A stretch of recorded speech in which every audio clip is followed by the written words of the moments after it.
Maayong buntag, Luzon, Visayas, and Mindanao. Ako po si Bettina Briones. Handa ka na ba? Cause we have more stories para sa'yo.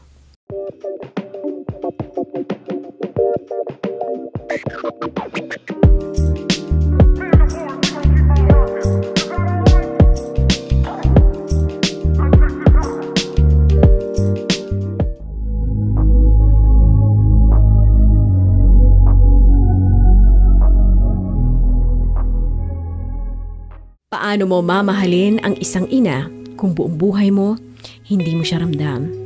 Magandang araw po sa iyo, DJ Bettina. Tawagin niyo po ako sa pangalang Clara, 26 years old, isang service crew sa isang fast food chain dito sa Tarlac.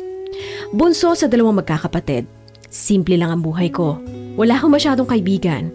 At sa totoo lang, mas marami akong kwento ng pananahimik kesa sa kasiyahan. Lumaki ako laging takot sa mama ko. Wala naman siyang sinasaktan, pero iba siya magpakita ng pagmamahal. O baka hindi lang talaga siya marunong. Hindi siya sweet, hindi siya masarap kausap. Tuwing may parents meeting, laging hindi siya nakakarating. Birthday ko, laging nakakalimutan. Kapag masaya ako, para bang walang pakialam. At ang pinakamasakit sa lahat, Bettina, lagi niyang pinapabura ng ate kong si Nika. Si ate Nika matalino, mabait, maganda. At ako, lagi akong ikinukumpara. Kapag may award ako, puti pa si Nika nung mga panahon niya, mas mataas. Kapag may problema ako, ang sasabihin niya, tingnan mo yung ate mo, di ganyan.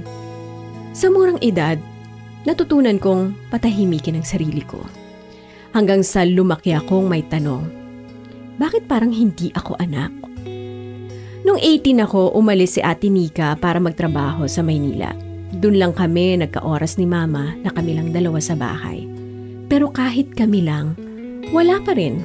Tahimik, malamig, walang yakap, walang tanong. Parang border lang ako sa sarili kong bahay. Dumaan ang ilang taon, nagkatrabaho ako, nagkaambisyon, pero dala ko pa rin ang bigat. Lalo na noong nagkasakit si Mama. Stage 3 cancer. Breast cancer. Kahit galit ako, hindi ko siya iniwan. Pinili kong manatili sa tabi niya. Kahit wala akong naramdamang salamat mula sa kanya. Hanggang dumating ang gabi ng revelasyon. Nasa ospital kami noon. Tahimik. Mahina na si Mama. Tapos bigla siyang tumingin sa akin. Sabi, Clara, wag mo akong kamuhian kapag nalaman mo yung totoo. Napatigil ako. Sa halos buong buhay ko, ngayon lang niya ako kinausap ng ganito. At dun niya sinabi ang lihim na bumago sa pananaw ko sa kanya at sa pagkatao ko. Bago pa siya ikinasal kay Papa, may nangyari sa kanya. Ginahasa siya ng sarili niyang tiyuhin, Bettina. Isang beses lang pero sapat na para mabuntis siya. At ang bunga, si Ate Nika. Akala ko paborito niya si Nika, pero ang totoo si Nika ang paalala sa kanya ng sakit na gusto niyang kalimutan. Araw-araw niya akong sinisigawan dahil ako raw ang dahilan kung bakit hindi niya kayang mahalin si Nika ng buo. Oo, Bettina.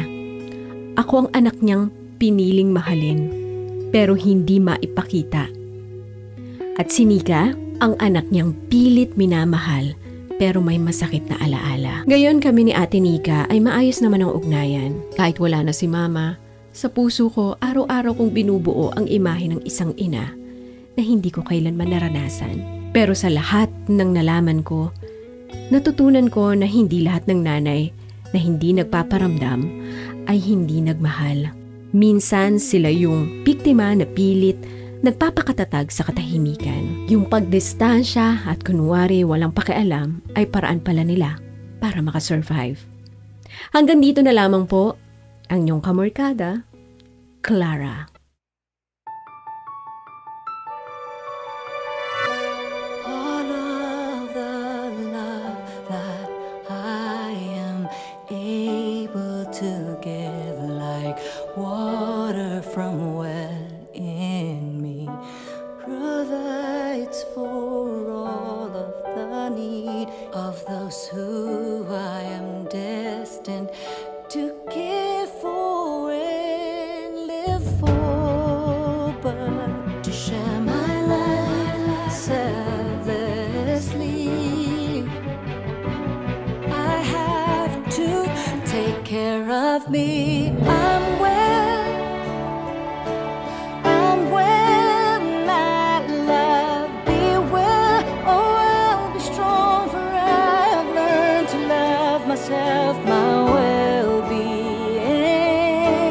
and it's just freeing. I am well with you. I am well.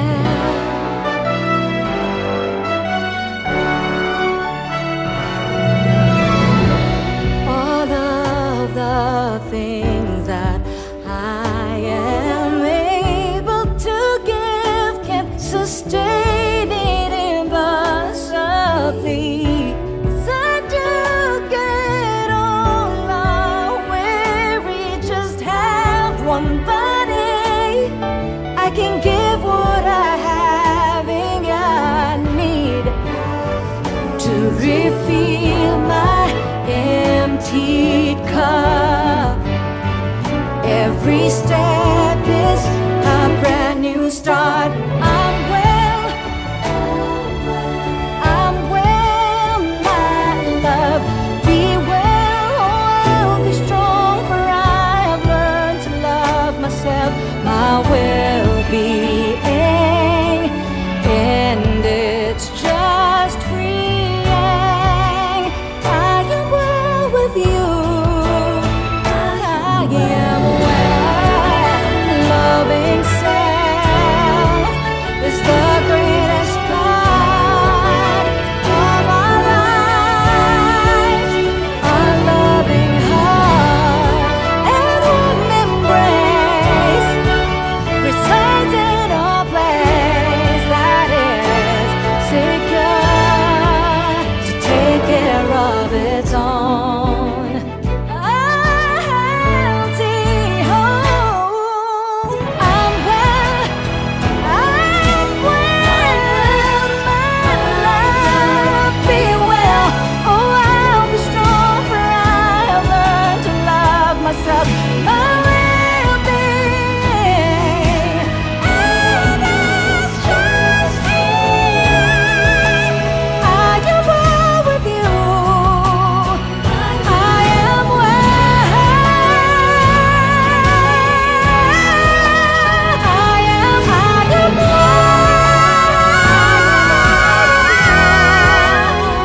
am well with you.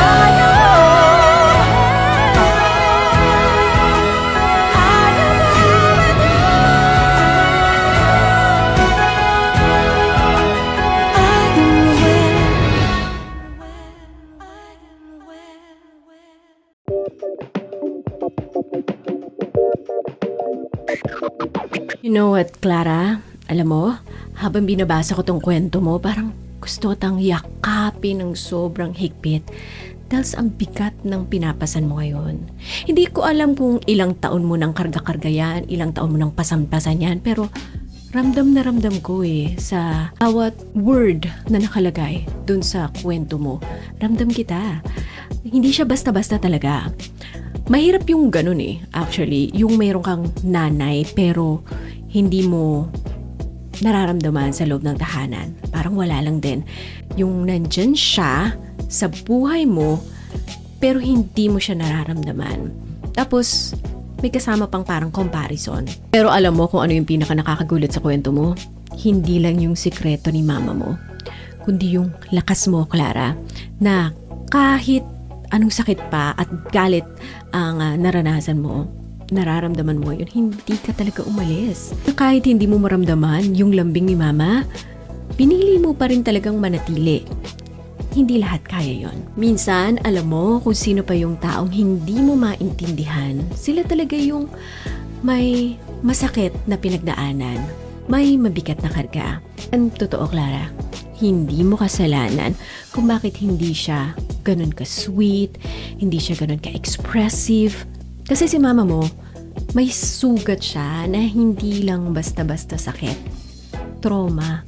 Trauma yung pinagdaanan ng mama mo na hindi niya kailanman nalaman kung papaano pagalingin, pahilumin. May mga nanay na hindi naging nanay kasi hindi rin nila naranasan na maging anak sa totoong kwento ng buhay nila. At ikaw yung naging lakas niya sa mga panahong hindi niya kaya. Ikaw yung bumitbit ng kwento niyang hindi niya kayang masabi kanino man. Wala ka mang narinig na, "Thank you anak," or "I love you anak," pero nandyan ka pa rin para sa kanya.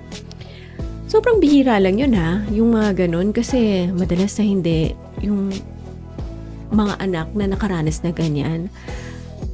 Talagang nagtatanim ng sama ng loob at pinuputol yung koneksyon sa pamilya. Pero hindi ka ganun, Clara. Hindi mo lang siya minahal, kundi inintindi mo siya ng todo. Kaya para doon, talagang saludo kaming lahat sa'yo. Lagi nating tatandaan, kapamilyang kamarkada, minsan hindi natin kailangan ng isang perpektong ina para maging perpektong anak. Alam ko may kulang sa'yo, pero sa pagkukulang na yon, natututunan mong punuin ang iba. At ngayon, kahit wala na si mama mo, bit-bit mo yung dahilan kung bakit ganun siya. At yun yung simula ng paggaling mo. Lagi nating tatandaan, kapamilyang kamarkada, Clara, na hindi lahat ng hindi masyado expressive, hindi masyadong sweet ay wala ng pakiramdam. Minsan yun na lang talaga kasi ang natitira sa kanila. Yun na lang yung paraan nila para hindi tuluyang masira. So Clara, super proud kami sa'yo. Sana matutunan mo maging proud din sa sarili mo. Kasi lahat kinaya mo kahit hindi naging buo yung pagmamahal na natanggap mo, ikaw, buo kang nagmahal. Kaya maraming salamat. Ito magiging isang malaking leksyon at inspirasyon to para sa mga kapamilyang kamarkada nating nanonood ngayon. Salamat sa kwento mo. At sa lahat ng mga kapamilya nating gusto pang mag-share, ibahagi nyo na yan sa amin. More Stories with Bettina Briones. Makikita nyo po kami sa Spotify, YouTube, at dito sa Facebook. Yun lamang. See you next time.